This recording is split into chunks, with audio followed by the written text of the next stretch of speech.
Qytetarët e dashur, dje pam një tentim tjetër nga Zoti Kurti për ta hedhur fajin opozitës lidhur me procesin e zgjedhjes së presidentit të ri.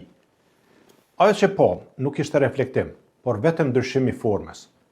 Nga fyret e mëhershme për ne si opozit, dje dëgjuam moralizim politik. Por moralizim pa përgjegjësi dhe pa vedije për dëmet që shkakton me retoriken e tij. Çdo lider politik i përgjithshëm ndalet, reflekton dhe bashkëpunon, sidomos në momentet kur vendi ka më së shumti nevojë. Ndërsa Zoti Kurti, për vite me radhë, ka bërë të kundërtën, ka refuzuar bashkëpunimin, ka refuzuar kompromisin dhe ka zgjedhur përplasjen si mënyrë e veprimit.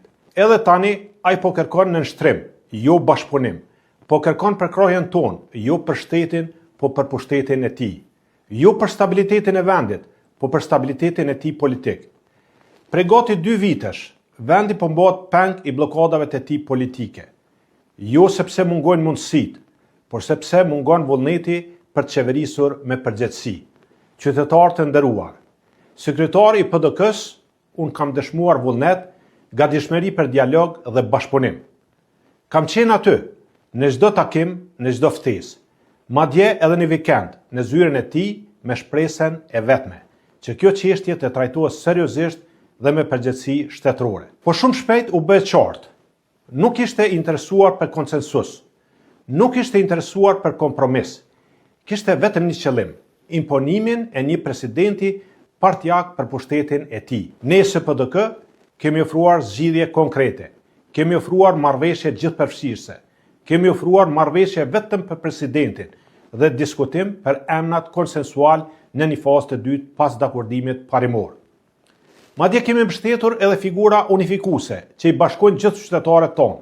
Por kjo qasje konstruktive e jona nuk u vlerësua, u shtrembërua, u keq interpretua, u përdor për konsum politik.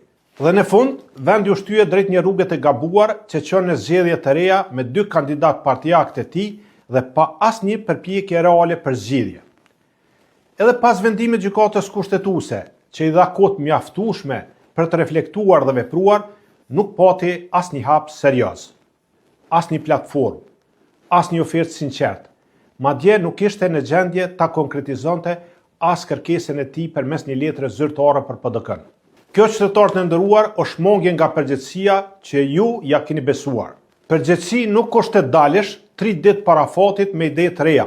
Përgjegjësi është punosh nga dita e parë me sinqeritet e vendosmëri. Çdo ofertë e re, tani në minutat e fundit, është vetëm lojë politike për të arsyetuar, jo përgjegjësi shtetërore për të ofruar zgjidhje. Institucionet nuk mund të përdoren si skenë për betejë narrative. Nuk jemi këtu për teatër politik.